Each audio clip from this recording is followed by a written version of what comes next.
Tuhan. Silakan duduk Bapak Ibu semua. Bukankah kita bersyukur kita bisa bersama-sama berkumpul di dalam rumah Tuhan? Amin. Ya, saya percaya kita semua sehat-sehat dan sejahtera di dalam Tuhan. Saya menyampaikan salam hangat dari Jemaat Abba Love Ministry di mana saya mengembalakan. Terima kasih kepada Pastor Albert, kemudian juga ada Pastor Michael, ada Pastor komplit ya di sini ya, ada Pastor Clement, semua panggilannya Pastor juga ya. Pastor Ryan dan juga bahkan semua tim yang tadi juga sudah mendampingi saya dan saya percaya kita semua selalu di dalam perlindungan dan anugerah Tuhan.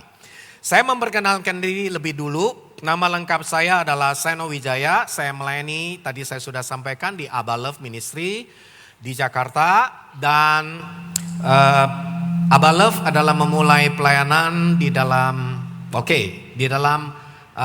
menginisiasi pelayanan pria sejati sekitar 20 tahun yang lalu dan kemudian juga di pelayanan wanita bijak. Ya, saudara kenal tentunya pelayanan ini sudah diadopsi oleh tubuh Kristus dan hari ini kegerakan pria dan wanita begitu luar biasa, salah satunya di mainland China. Ya, sudah ratusan ribu orang yang saat ini sudah mengikutinya. Ya, baik pria dan wanita. Ya, kita percaya bahwa dari Indonesia bisa jadi berkat buat bangsa-bangsa. Dan saya sudah menikah, ada keluarga saya yang hari ini hadir. Jarang-jarang loh pembicara komplit hadir satu keluarga. Ya, tapi luar biasa hadir dalam bentuk foto, saudara. Ya, puji Tuhan. Ya, istri saya Friska, seorang dokter gigi, tapi sekarang sudah berprofesi menjadi, maksudnya sudah melayani Tuhan. Merintis pelayanan wanita bijak hampir di seluruh Kalimantan, yaitu perintisan yang istri saya lakukan. Kemudian juga di Jawa Tengah, Jogja dan Solo. Ya, jadi ada beberapa daerah region yang memang dibagi untuk dirintis. Dan kami dikaruniai 3 anak, yang paling besar Joshua, kedua Jeremy dan ketiga Jane. Gampang hafalnya, ingat 3J. Ya, Joshua tahun depan atas anugerah Tuhan tolong didoakan menjadi dokter. Ya. Jadi perjalanan 5,5 tahun hampir 6 tahun lah. Perjalanan yang cukup panjang. Karena keluarga besar istri saya memang rata-rata dokter. Ya, mereka juga ada pengajar di universitas negeri dan lain sebagainya. Dan kedua Jeremy sekarang sudah lulus ya dan dia sudah di Management Development Program di salah satu bank swasta di Indonesia. Dan yang ketiga Jane sedang kuliah. Ya, jadi sedang menyiapkan foundation di sini. Oke, kira-kira perkenalannya dan saya juga mengajak Hans ada di tengah-tengah kita yang selalu setia mendampingi saya dan saya percaya kita siap mendengarkan firman Tuhan. Amin. Oke, hari ini tema firman Tuhan yang saya ingin bagikan peacemaker, pembawa damai. Lawan dari peacemaker adalah troublemaker. Ya, kita nggak mau jadi troublemaker, kita perlu jadi peacemaker. Matius 5 ayat 9 yang melandasi ayat yang melandasi dari tema yang saya bagikan kepada saudara yaitu mari kita baca bersama-sama. Berbahagialah orang yang membawa damai karena mereka akan disebut anak-anak Allah. Tanda kita adalah orang Kristen, anak Allah, salah satu tandanya adalah membawa damai. Kenapa saya mau menyampaikan topik ini buat gereja Tuhan? Karena saya percaya kita seharusnya menjadi anak-anak Tuhan, gereja yang menginisiasi perdamaian di bangsa kita. Kita sudah waktunya harus membawa atmosfer perdamaian di tengah-tengah mana? Di tengah-tengah hoax, di tengah-tengah sosial media, di tengah-tengah berita-berita, bahkan di WhatsApp group, bahkan di berbagai bentuk pernyataan ujaran kebencian. Sudah waktunya kita sebagai gereja Tuhan menjadi pembawa damai. Saudara, Indonesia membutuhkan ini. Kenapa? Karena Yesus berkata, engkau adalah anak Allah, bawalah perdamaian kemanapun kau berada. Nah, hari ini saya mau menyampaikan, lawan dari damai adalah ketegangan. Lawan dari damai adalah konflik. Saya mau bertanya, apakah saudara ada yang bebas dari konflik? Tidak pernah ada. Semua kita akan mengalami konflik. Baik kita sejak berkeluarga, orang tua dengan anak, kemudian juga bahkan termasuk dalam pelayanan, dalam pekerjaan. Kita bisa mengalami konflik. Tapi kita jangan takut. Konflik selalu ada cara Tuhan mendewasakan kita supaya semakin serupa seperti Kristus. Menjadi lebih dewasa rohani dalam hidup kita. Nah, hari ini saya mau ajak kita melihat ada 5 tipe manusia di dalam menghadapi konflik dan bagaimana dia menjadi pembawa damai di tengah-tengah situasi tersebut. Ya, 5 tipe ini kalau kita belajar sebenarnya ada di dalam textbook salah satu dari conflict management atau manajemen konflik. Kalau kita belajar di dalam pelajaran salah satu yang disebut pelajaran manajemen. Yang pertama adalah saya sebut dengan boneka beruang. Ya, saudara temukan dalam pergaulan bersosialisasi kita menemukan ada orang bertipe boneka beruang, mau jaga hubungan apapun caranya. Bersedia mengorbankan dirinya, bahkan bersedia diinjak-injak jadi victim dalam dirinya. Demi supaya dia diterima oleh banyak orang dan supaya tidak ada keributan di dalamnya. Saudara sadar tidak sadar, latar belakang, pengalaman, trauma-trauma dan persoalan yang kita hadapi. Mungkin kita bisa responi menjadi boneka beruang. Menjadi beruang itu tidak menyenangkan. Tapi menjadi boneka beruang pasti menyenangkan, khususnya para wanita-wanita. Dan saudara, gambaran boneka beruang adalah gambaran orang yang ingin menyenangkan orang lain. Ya kan, pokoknya udah, yang penting hubungan baik, damai, semuanya oke. Tapi dia mengorbankan dirinya sendiri. Aduh, kasihan juga ya. Jadi kalau korban perasaan terus kan lama-lama juga bisa luka dalam. Ya, kalau pernyataan ini saya sering kali bilang, mungkin yang hari ini sekalipun bermasker, ya, tapi terlihat kayaknya memang ada pengalaman di dalamnya. Yang ketawa punya pengalaman luka dalam. Tapi yang diam lebih terluka lagi di dalam pengalamannya. Ya saudara, gak pernah ada yang tahu dalam hidup ini. Oke. Nah, ini gambaran yang pertama. Ada gambaran yang kedua adalah tipe manusia seperti kura-kura. Dia juga tidak mau konflik dengan orang lain. Dia pengen damai kepada siapapun dan dia menghindar konflik dengan apapun caranya. Saudara tahu tipe kura-kura kalau ada konflik tangannya, kakinya masuk ke dalam tempurung. Diketok-ketok gak keluar lagi. Jadi ada tipe orang kalau konflik dia apa? Menghindar aja, ngilang. Makanya suka ya saya ketemu kalau dalam keluarga istrinya gergetan banget sama suaminya. Ini suamiku pak, kenapa ya? Dia udah gak pernah ada respon, pokoknya diem aja. Ya seperti kura-kura. Ya, dan biasanya tipe-tipe seperti ini kalau ada konflik dia lakukan EGP, emang gue pikirin. Ya kan, dan ujungnya apa? Pergi tidur. Ya dia gak mau pusing, tipe cuek. Ya, makanya ya yang ketawa kembali ada pengalaman. Ya, yang diam lebih berpengalaman lagi saudara ternyata. Karena simpen-simpen di dalam. Nah, jadi ini tipe yang kedua. Menghindar konflik apapun caranya. Dan dia gak mau pusing, dia gak mau ribut. Pokoknya dia juga gak mau diganggu. Pokoknya dia enjoy aja sama dirinya sendiri. Ya, ini juga gak menyelesaikan masalah. Kadang-kadang ini menjadi ketegangan psy war ya. Jadi ini peperangan psikologis jadinya, perang dingin. Namun ada juga yang tipe ketiga, tipe hiu. Saudara tahu tipe hiu? Wah, lagi berenang loh di sekitar kita nih. Tahu tipe hiu? Tipe hiu ini mau menang apapun caranya. Wah, terlihat dari wajahnya penuh kegagahan. Tampilan Rambo. Tapi mungkin dalamnya Hello Kitty, saudara. Ya, mungkin agak berbeda juga. Tapi yang pasti tipe hiu ini adalah apa? Tipenya dia pokoknya mau menang, dominan. Dia pokoknya gak boleh dikalahkan. Tanpa sadar, perdamaian tidak bisa terjadi karena selalu mau menang sendiri. Ya, jadi ternyata ada tiga tipe manusia dalam menghadapi konflik dan mungkin tidak bisa membawa perdamaian. Coba lihat di kiri kanannya, tipe yang mana ya kamu? Yang tipe hiu bilang, makanya lu jadi korban terus. Ya kan, yang tipe kura-kura emang gue pikirin. Ya kan, kita cuek-cuek aja ya. Nah, jadi saudara ada tiga tipe yang kita sudah belajar pada hari ini. Tentunya 3 tipe ini kita tidak anjurkan, tapi itu realita yang kita hadapi. Saya mendorong kita untuk menjadi tipe yang keempat, yang saya sebut dengan tipe burung hantu. Memang kasihan sekali, burung ini perlu ikut seminar pemulihan luka batin saudara. Karena dari dulu sekarang sampai selama-lamanya, selalu namanya burung hantu. Kasihan juga ya, burung ini pengennya nggak mau jadi hantu kan. Tapi realitanya mungkin karena di bahasa Indonesia nggak banyak pilihan. Kalau bahasa Inggrisnya owl, tapi dalam bahasa Indonesia pilihannya burung hantu karena dalam gelap matanya ya kelihatan seperti itu. Dan burung hantu sebenarnya adalah gambaran tentang orang yang tenang tapi tegas. Ya, kenapa saya sebut burung hantu? Ya, burung yang menarik sekali. Saya mengatakan burung hantu adalah burung tua ya, karena udah agak tua kan tampilannya. Ya, tampilan burung hantu nggak ada yang muda kan, semuanya tua semua saudara. Ya, burung tua yang bijaksana. Ya kira-kira begitu. Ya, maksudnya apa? Ya, tipe jenis burung hantu menanggapi konflik dengan tenang dan tegas. Mereka nggak lari dari konflik, mereka mendengarkan semuanya dan tipe ini dia cukup objektif. Ya, dia bisa mendengar masukan dari kiri dan kanan. Hanya satu kelemahannya, tipe orang jenis ini adalah saking objektifnya kurang berperasaan.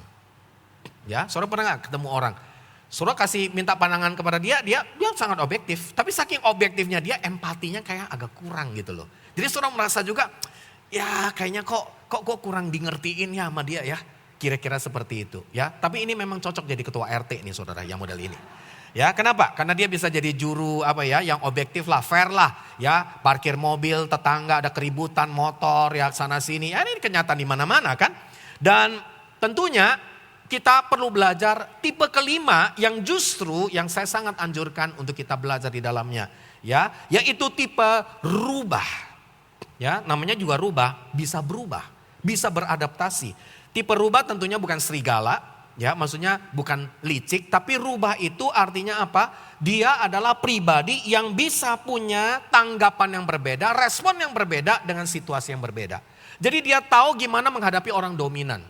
Dia tahu bagaimana menghadapi orang yang cuek-cuek aja. Dia tahu bagaimana menghadapi orang yang saudara? Yang mungkin kurang berperasaan. Dia orangnya bisa memanage dan menghadapi segala situasi dengan respons yang tepat. Maka saya sebut rubah adalah manajer konflik yang terampil.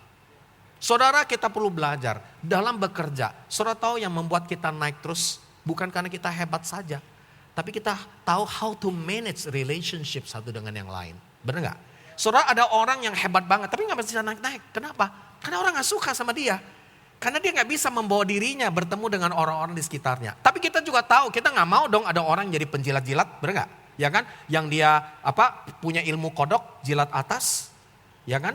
Sikut kiri, sikut kanan, tendang bawah, tekan bawah. Kita juga gak mau. Kita pengen hidup kita bisa memanage segala sesuatu situasi. Baik di kantor, di perusahaan, di mana lagi, di gereja, bahkan di keluarga kita. Dan kita menjadi seperti rubah. Yang mampu memanage segala sesuatu. Dan ujungnya yang paling penting, kita bisa membawa damai kepada semua orang. Ada amin saudara? Saya berdoa, mari gereja Tuhan kita semua bukan justru ngompor-ngomporin. Benar gak? Bukan justru kita nambah-nambahin, apalagi dalam sisi sosmed lain sebagainya. Justru kita harus bawa damai. Memang katanya mau terkenal hari ini harus bikin yang viral, yang ekstrim sekaligus. Tapi tetap ingat, justru yang dicari orang sebenarnya adalah kedamaian di dalam hati. Maka saudara hari ini dari 5 tipe ini saya berdoa agar kita benar-benar bisa berubah. Seperti rubah, saudara bisa memanage dengan baik dan saudara menjadi pembawa damai kemanapun kau berada. Amin. Oke, nah hari ini apapun tipe kita, kita terus belajar. Namun saya mau memberikan 3 prinsip bagaimana kita bisa jadi pembawa damai kemanapun. Mari kita baca Matius 7 ayat yang ke-12. Kita baca bersama-sama. Segala sesuatu, tunjuk sebelahnya, yang kamu, tunjuk lagi sebelahnya lagi. Yang kamu kehendaki supaya orang perbuat kepadamu, perbuatlah demikian juga kepada mereka. Itulah isi seluruh hukum Taurat dan kitab para nabi.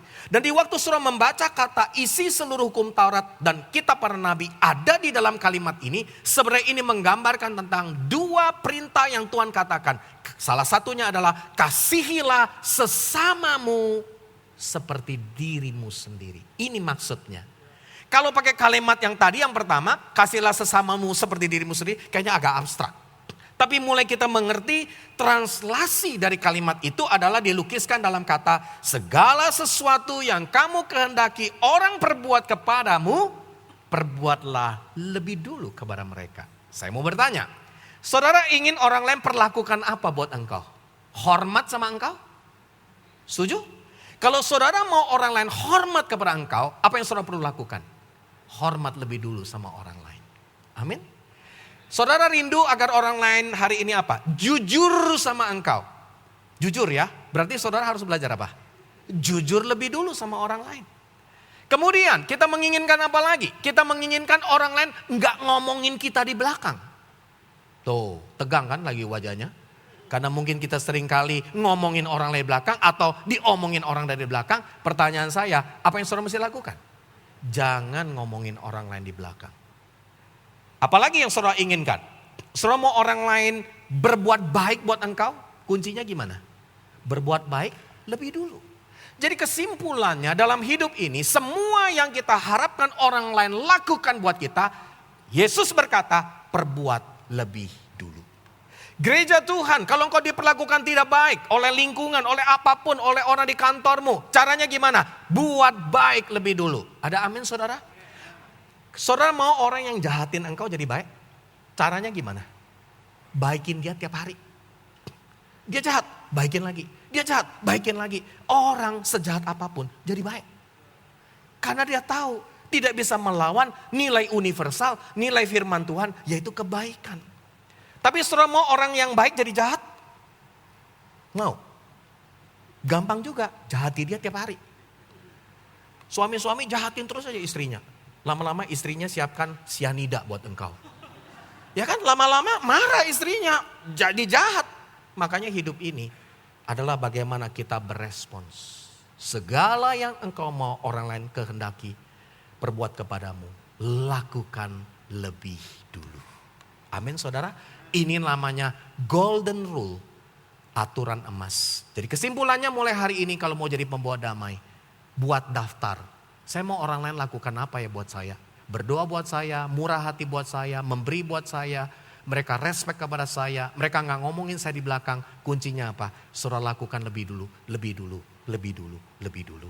Ini saya sebut kunci pertama kalau mau jadi pembawa damai, peacemaker, refleksi diri sendiri. Ya, coba diperlihatkan, refleksi diri sendiri. Jadi saudara, kita mau belajar refleksi diri sendiri. Jangan nilai, jangan hakimi, jangan ngomongin orang lain. Kita seringkali gampang menilai orang lain, tapi kita lupa dengan penilaian kepada diri kita sendiri. Di waktu kita mulai menilai diri kita sendiri, kita mulai ngerti nilai kita berapa sebenarnya. Dan kita tidak gampang lagi menilai orang lain. Saudara, hari ini jadilah pembawa damai dengan refleksi dirimu sendiri. Apa sih yang mau orang lain lakukan buat hidupmu? Lakukan lebih dulu. Amin saudara. Kasih tahu sebelahnya, refleksi. Ini bukan kepijat refleksi ya, bukan ya. Refleksi evaluasi diri sendiri ya, prinsip pertama itu. Kedua, Yakobus 1 ayat 19-20 berkata kepada kita. Yuk kita perhatikan. Hai saudara-saudara yang kukasih yang ada di Jesus Center Church. Wah, spesifik banget loh. Gak ada ayatnya, saya tambahkan sendiri. Ingatlah akan hal ini. Setiap orang hendaklah cepat untuk mendengar. Surat cepat banget dengar gosip. Bukan. Cepat mendengar di sini maksudnya adalah apa? Belajar banyak mendengar. Itu maksudnya, nanti saya jelaskan. Kemudian lambat untuk berkata-kata. Kita biasanya apa? Cepet ya kasih komen kan. Belum apa-apa udah komen. Belum mikir udah keluar. Bener gak? Belum mikir langsung omongannya udah keluar spontan aja. Ya kan? Makanya banyak orang suka kelepasan dia. Yang penting Kak Seno, saya yang penting kelepasan dulu, saya ngomong dulu. Iya, kamu kelepasan, yang denger keterikatan habis itu. Ya kan, ngalamin apa? Kecewa, kesedih, kesel, ya kan, gara-gara kamu ngomong sembarangan aja. Ya.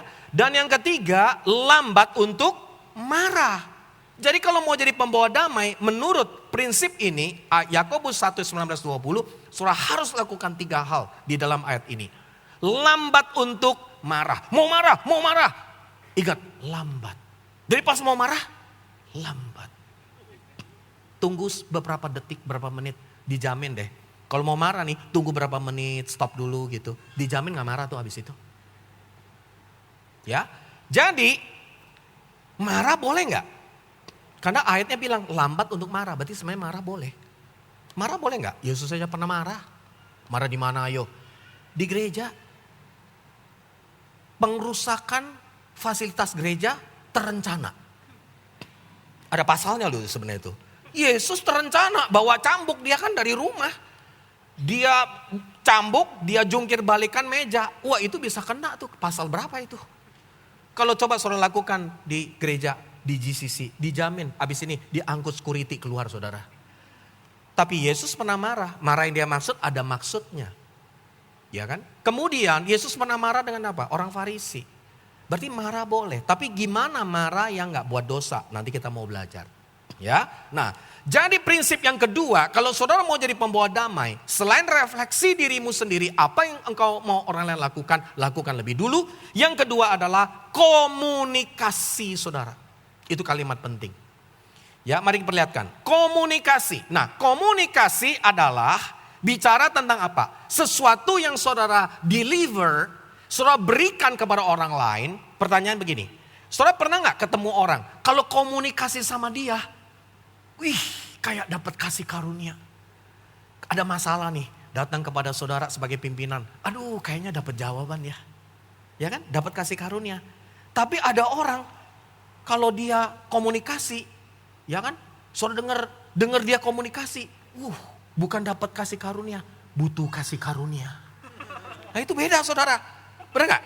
Kita mestinya apa? Berkomunikasi orang dapat kasih karunia dong dari omongan kita kan. Butuh dapat kekuatan, dapat penghiburan. Kalau ngomong sama dia Pak, aduh Pak, butuh kasih karunia Pak. Untuk apa? Untuk gak marah. Untuk gak kecewa. Untuk gak kepahitan, butuh kasih karunia. Makanya tergantung saudara, engkau ngomong orang dapat kasih karunia atau butuh kasih karunia. Coba lihat sebelahnya, butuh atau dapat. Itu dua hal yang berbeda. Maka hari ini saya mau ajak kita semua, kalau saudara mau menjadi orang yang membawa komunikasi, yang membawa kasih karunia, prinsip yang pertama, dengar lebih dulu. Mendengar dengan baik. Nah, kata mendengar dengan baik, saudara mesti ingat baik-baik. Mendengar bukan hanya dengan telinga, tapi mendengar dengan hati. Mendengar dengan telinga namanya hear. Masuk kuping kanan, keluar kuping kiri. Makanya banyak istri-istri menurut survei wanita makhluk yang halus. Bukan makhluk halus. Makhluk yang halus. Yang butuh cerita 15.000 kata-kata satu hari. Ini surveinya begitu. Kalau dia gak ngomong kayaknya keterikatan gitu loh. Pengen dilepasin gitu dia ngomong gitu. Sementara suami malam udah pengen tidur. Ya kan? Nah suami biasanya apa? Ya ma. Papi saya ngomong apa? Oh iya ya apa ya Mia tadi? Makanya papi dengar pakai kuping sih. Nah saudara mendengar kuncinya bukan dengan telinga. Pemimpin yang dipilih oleh banyak orang yang punya pengaruh dan bahkan di dalam gereja. Saudara kita harus jadi gereja yang mendengar bukan dengan telinga tapi mendengar dengan hati. Mendengar dengan hati artinya apa? Ada empati. Kita bisa merasa orang kalau dengerin kita tanpa pakai, ya kan? Kayak gak ada empati ya. Ya apa? Ya kamu gimana? Body language-nya gak dapet. Tapi kalau saudara dengar orang ngomong, ya kan? Terus saudara dengerin dia, mendengar itu seperti ada orang yang mau marah, kecewa, banyak kayak balon. Saudara tahu balon ini penuh apa? Persoalan, konflik, ketegangan semuanya. Tapi kuncinya cuma satu, dengerin aja. Mendengar itu seperti peniti nusuk halus. Lama-lama kempes sendiri. Saudara, kunci di dalam menghadapi segala sesuatu.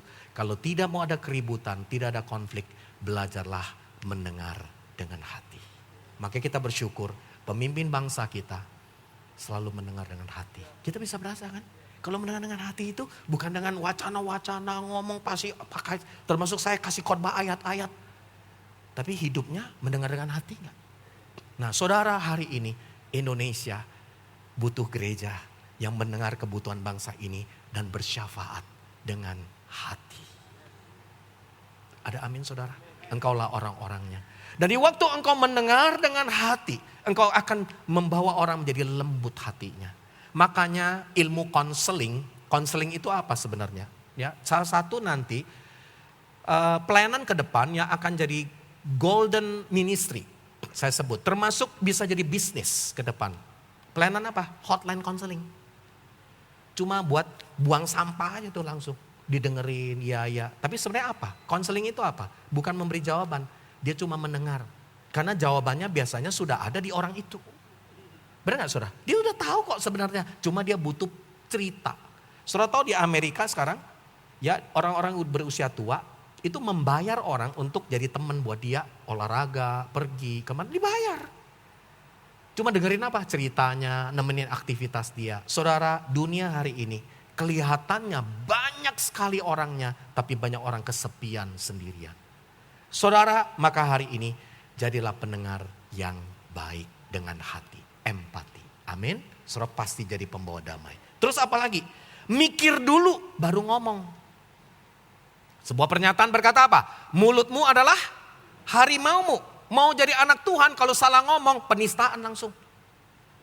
Ya kan? Kenapa? Karena kalimat kita itu menjadi refleksi diri kita. Kalau harimau udah keluar dari kandang mulut kita udah gak bisa balik lagi.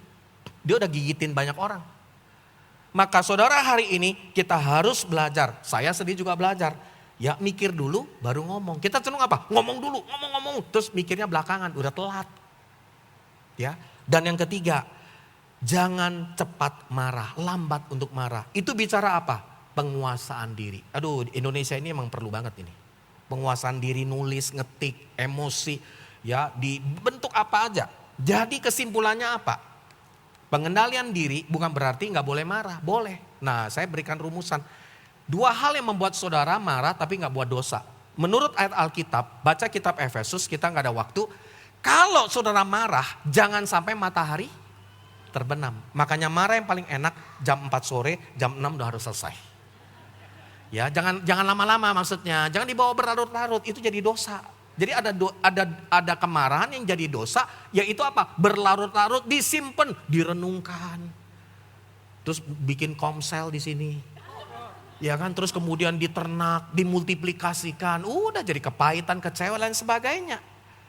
Saudara, hari ini itu yang pertama, jangan sampai matahari terbenam, harus cepat diselesaikan. Yang kedua, jangan beri kesempatan kepada iblis. Itu. Kalau marah, udah beri kesempatan kepada iblis, malah dikomporin kan. Makanya kau bisa begini begitu. Apalagi dengar temannya kompor juga. Semua kompor, meledak langsung. Maka hari ini saya percaya kita nggak akan jadi pembawa damai. Kita justru membawa kerusuhan. Tapi anak Tuhan, firman Tuhan bilang, berbahagialah orang yang disebut anak-anak Allah karena mereka membawa damai. Marah boleh, tapi juga harus selesai pada waktunya. Ada amin? Maka hari ini yang kedua adalah komunikasi. Komunikasi adalah, mari kita perhatikan, dasar dari setiap hubungan. Ini pernyataan yang saya mau berikan. Komunikasi adalah dasar dari semua hubungan. Kalau saudara mau punya hubungan yang benar dengan orang lain, saudara mesti apa? Mesti punya komunikasi. Di waktu engkau mulai musuhan sama seseorang, gak ada lagi yang menyampaikan komunikasi, pasti salah tafsir dan salah asumsi. Pasti itu kisah-kisahnya pasti lain-lain. Ya, oke.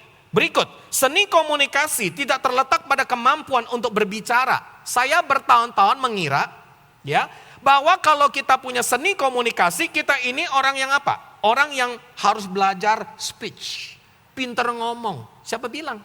Seni komunikasi adalah terletak pada kemampuan untuk mendengar. Ya, boleh tolong dimunculkan? Ya, jadi saudara, seni komunikasi ya adalah tidak terletak pada kemampuan untuk berbicara. Ini saya sudah sampaikan tadi. Tapi kepada kemampuan untuk mendengar. Ini yang menuliskan siapa? Edwin Louis School, bapak pria sejati dunia yang sudah meninggal. Jadi kuncinya hari ini bukan harus ikut public speaking. Bukan harus ikut training motivasi. Bukan, tapi belajar untuk listening.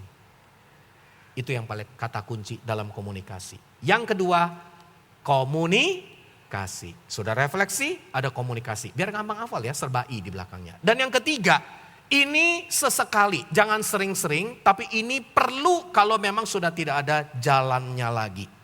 Efesus 4 ayat 32 berkata, tetapi hendaklah kamu ramah seorang terhadap yang lain, bukan marah, penuh kasih mesra, dan mari kita baca, saling mengampuni sebagaimana Tuhan dalam Kristus telah mengampuni kita. Saudara, kata pengampunan begitu penting.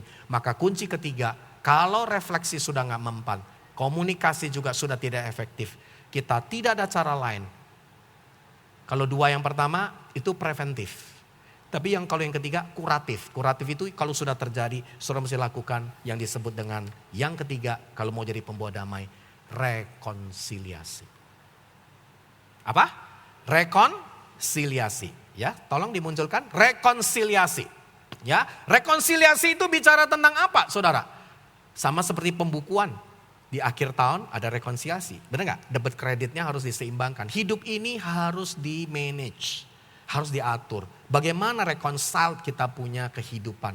Kehidupan kita seimbang gak? Sehat gak? Baik gak? Makanya jangan cuma check up ke lab. Check up juga rohanimu. Check up juga kejiwaanmu. Dan diduga memang banyak yang sakit jiwa. Ya, tergantung ringan apa berat. Ya, kenapa? Karena bicara kejiwaan. Nah, coba perhatikan Matius 18 ayat 21-35, kita nggak baca semua ayat. Tapi saya bacakan lebih dahulu ayat 21 berkata demikian. Kemudian datanglah Petrus dan berkata kepada Yesus, Tuhan, sampai berapa kali aku harus mengampuni saudaraku jika ia berbuat dosa terhadap aku? Sampai 7 kali? Yesus berkata kepadanya, bukan, aku berkata kepadamu bukan sampai 7 kali, melainkan 70 kali 7 kali. Berarti berapa? 490 kali. 7 kali itu sudah bicara angka sempurna. 490 kali itu namanya apa? Unlimited. Wajah saudara aja kalau mau beli kuota pengennya unlimited. Pengampunan di dalam Tuhan selalu unlimited. Saya berikan contoh. Boleh pinjam Bapak? Maju ke depan. Ya, ini penyanyi kita kelihatannya. Ya. Hah? Oh, pemain drum. Oke, yuk silakan. Pak siapa namanya? Nando. Oh, saya punya sekretaris namanya Nando. Oke. Nah, saudara, ya kalau saudara perhatikan, apa ini maksud dengan berbuat dosa 70 kali 7 kali? Misalnya, saya menampar pipi Pak Nando dengan tangan kanan. Pak! Coba dong, kayak benar-benar. Wah, ini berarti sudah sedikit mau lulus untuk drama Natal nanti akhir tahun di GCC. Ya, saya menampar pipi kanan. Pak! Berarti Pak Nando harus ngampuni saya berapa kali? Menurut ayat Alkitab ini, Pak. 70 kali 7 kali loh Pak. Terus saya menampar lagi pipi Pak Nando dari sisi yang satu. Pak! Wah, kayaknya cukup kuat nih dia punya muka ya. Pak Nando harus mengampuni saya berapa kali? 70 kali 7 kali lagi. Saya tendang. Dah! Berapa kali Pak Nando harus ngampuni saya? 70 kali 7 kali. Saudara tahu apa arti 70 kali 7 kali menurut Yesus? Nih definisinya. 70 kali 7 kali yang dimaksud adalah kepada orang yang sama, dengan peristiwa yang sama, tamparannya, dan di hari yang sama. Dia harus mengampuni saya 70 kali 7 kali. Kalau saya menampar dengan tangan yang lain, berarti ini 70 kali 7 kali yang kedua. Kalau saya tendang lagi kakinya, ini berarti 70 kali 7 yang ketiga. Bayangkan, berarti kali 3 berapa? Hampir 1.500 kali. Banyak banget. Benar-benar Pak ya, kalau saya tampar nanti 70 kali 7 kali ya.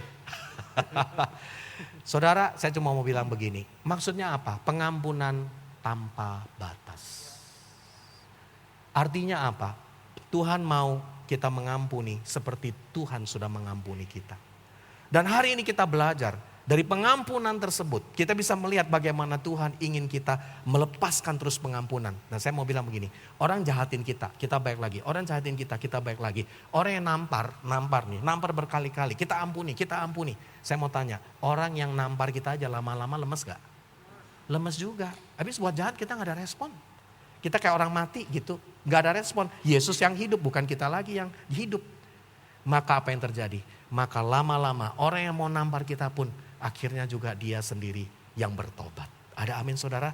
Hari ini saya percaya Nando kamu akan dipakai Tuhan menjadi pembawa damai kemanapun kau berada. Berikan tepuk tangan yang terbaik kepada Tuhan. Nah perhatikan. Hal kerajaan sorga seumpama raja yang hendak mengadakan perhitungan sama hambanya. Pertama dia hitung-hitungan. Tuhan itu ngitung loh. Saudara ingat loh nanti masuk surga ada hitungannya loh. Ya kan? Perhitungannya apa? Dia ada utang 10.000 talenta. Kemudian dia gak mampu bayar, kemudian apa yang terjadi? Dia sujud kepada raja, terus raja tergerak oleh belas kasihan dan mengampuni dia. Nah, lalu dia ketemu lagi sama orang yang dia kan sudah diampuni sama raja kan akhirnya. Lalu ternyata ada orang lain utang sama dia lagi, berapa? 100 dinar. Nah, coba kita lihat hitung-hitungannya. 1 dinar di dalam bangsa Israel itulah gaji 1 hari.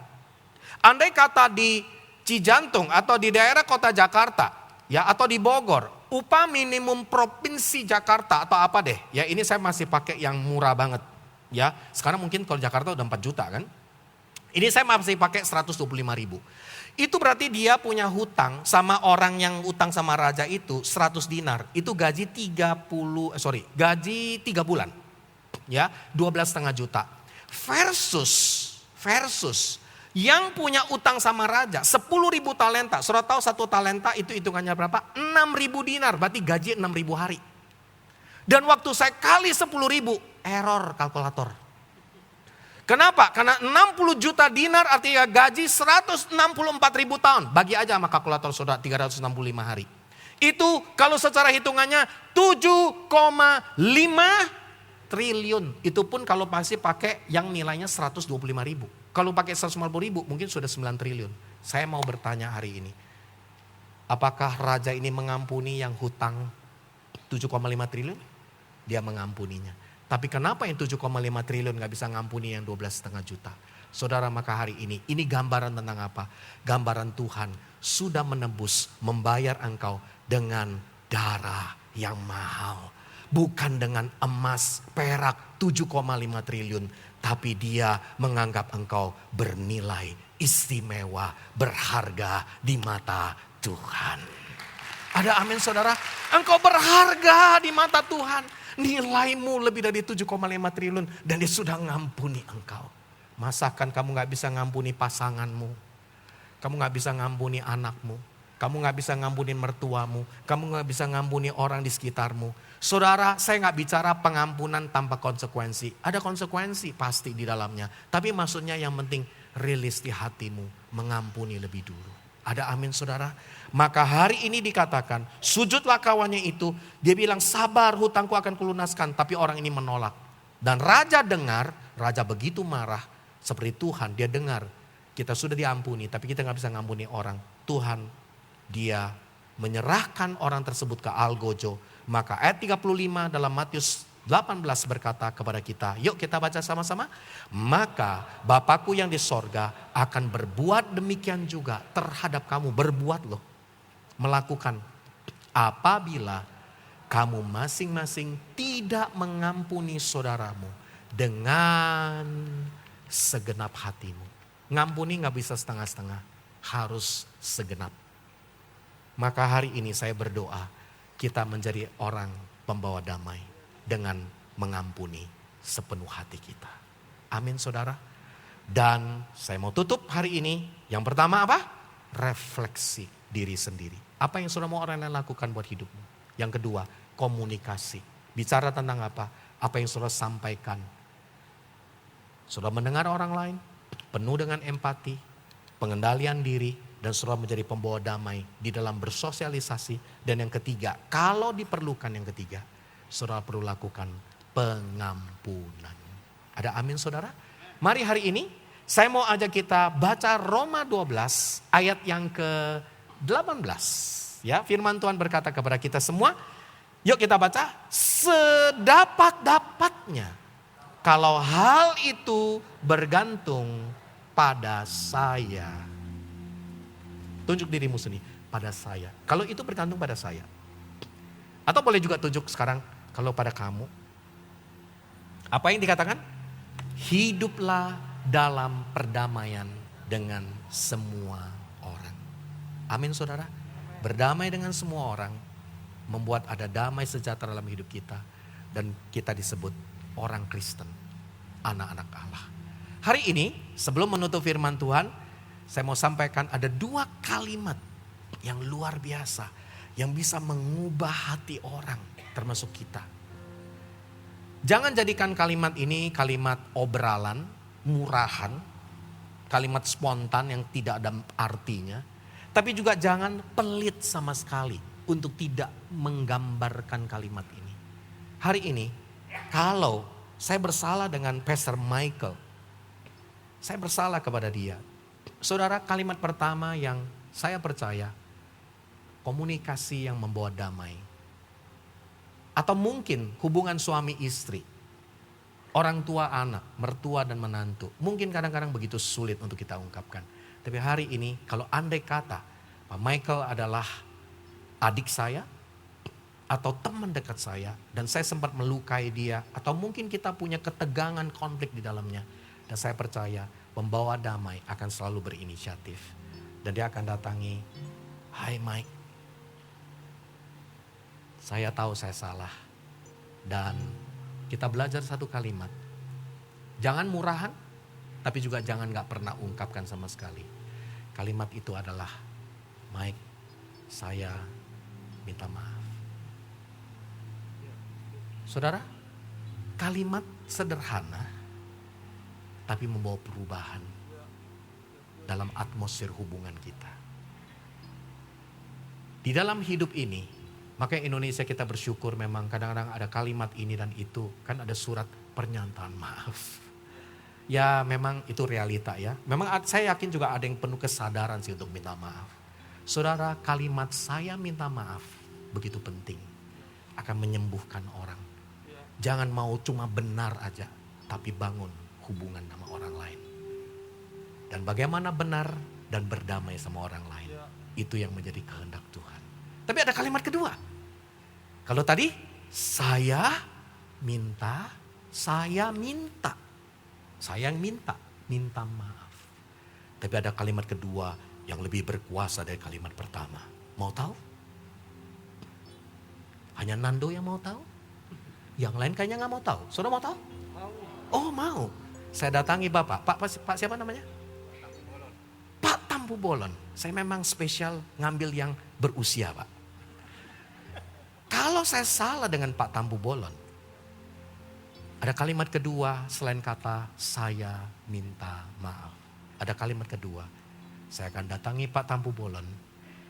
Dan saya akan berkata kepada Pak Tampu Bolon, Pak, kalau saya salah, bersediakah? Bersediakah Pak? Oh, bersedia apa Pak? Menikahkan anak Bapak? Oh bukan ya. Karena kata bersedia kan biasanya begitu ya. Bersediakah? Apa maksudnya? Bersediakah Pak Tampu Bolon memberikan maaf, pintu maaf buat saya? Saudara, apa perbedaannya? Yang pertama, saya yang minta. Yang kedua, saya mohon kesediaan Pak Tampu Bolon, orang tersebut memaafkan saya. Saudara, itu beda sekali. Melibatkan dia sebagai pribadi yang memberikan maaf buat kita. Bukan saya yang minta. Saudara, hari ini coba praktekkan kepada sebelahnya. Mama, bersediakah? Oh Papa, kita bersedia Pak. Bersedia apa? Ya, bersediakah Mama memberikan maaf buat saya? Amin saudara. Hari ini saya berdoa. Kita sebagai gereja Tuhan, kita harus jadi orang yang membawa damai. Bukan hanya untuk ego kita, tapi kepada orang yang hari ini kita ada permohonan kepada dia. Mari hari ini saya mau ajak, berapa banyak yang sedang mengalami ketegangan, mengalami konflik, mengalami hal-hal yang sepertinya sulit untuk kita mengampuni. Bolehkah hari ini saya mau ajak kita berdiri bersama-sama? Dan bolehkah yang sedang mengalami, yang engkau berkata, Tuhan aku mau jadi pembawa damai. Tuhan ada konflik yang terjadi dalam keluarga. Adalah masalah dalam pelayanan. Ada persoalan di pekerjaan. Tapi hari ini kami mau. Saya rindu Tuhan untuk hari ini datang kepadamu. Kalau engkau orangnya dan engkau berkata Tuhan ini saya. Bolehkah angkat kedua tanganmu seperti saya mengangkat tangan saya. Kalau berkata Tuhan saya mau jadi pembawa damai. Membawa damai dengan keluarga, membawa damai dengan orang tua, membawa damai dengan anak, membawa damai dengan mertua dan menantu, membawa damai di dalam pekerjaan, dimanapun dengan tetangga saya. Hari ini Tuhan pakai kami, seperti firman-Mu berkata, berbahagialah engkau, karena orang yang membawa damai adalah anak-anak Allah, orang Kristen. Dan sedapat-dapatnya kalau perdamaian itu bergantung kepadamu, hari ini perdamaian harus dimulai dari dirimu. Terima kasih Bapa, terima kasih Tuhan. Saya mau kita nyanyikan satu lagu dan kita datang kepada Dia. Tuhan terima kasih. Sebelum kita menutup firman Tuhan dan kita berdoa untuk doa berkat. Terima kasih Bapa. Terima kasih Tuhan. Mari siapkan hati kita. Menjadi perisaiku, mengelilingiku, memeliharaku. Anugerah-Mu untuk seumur hidupku. Ada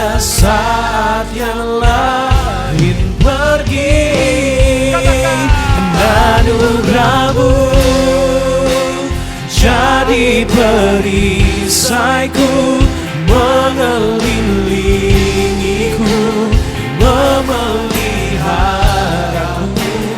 Anugerahmu untuk seumur hidupku terjadi dalam hidupku. Kami bersyukur kepada-Mu Tuhan. Lewat lagu yang kami bawa di hadapan-Mu, kami percaya ada anugerah untuk kami bisa mengampuni. Ada anugerah untuk kami juga bisa diampuni. Dan hari ini kami berdoa, kami mau jadi pribadi lewat refleksi diri kami sendiri. Apa yang kami mau orang lain lakukan buat kami mau lakukan lebih dulu buat mereka. Tuhan, hari ini kami mau belajar membangun komunikasi yang membawa kasih karunia kepada orang lain. Kami mau lambat dalam berkata-kata. Kami mau hari ini cepat di dalam kami belajar mendengar dari orang lain. Kami mau empati dan kami mau hari ini lambat untuk marah. Dan Tuhan Yesus, kalau semua sudah kami lakukan, namun Tuhan, hari ini Kau mengajar kami untuk minta maaf. Untuk kami melakukan rekonsiliasi. Kami mau taat. Kami mau lakukan apa yang Kau perintahkan. Karena firman-Mu berkata, kami adalah anak Allah lewat pengampunan dan perdamaian yang kami buat. Mari nyanyikan lagu ini satu kali lagi. Katakan, anugerahmu jadi perisaiku, mengelilingiku, memeliharaku. Anugerahmu untuk seumur hidupku. Ada saat yang langit pergi, anugerahmu jadi perisaiku, mengelilingiku, memeliharaku. Anugerahmu untuk seumur hidupku terjadi dalam hidupku. sebab itu saudara-saudara yang terkasih, biar kiranya kita menjadi pembawa damai kemanapun kita berada. Dan engkau akan membawa kasih karunia yang limpah untuk hidupmu sendiri. Bahkan kepada orang yang berjumpa dengan engkau. Dan saudara-saudara, biar kiranya hari ini sebagai pembawa damai, kita akan menerima kasih karunia dari Bapa di surga.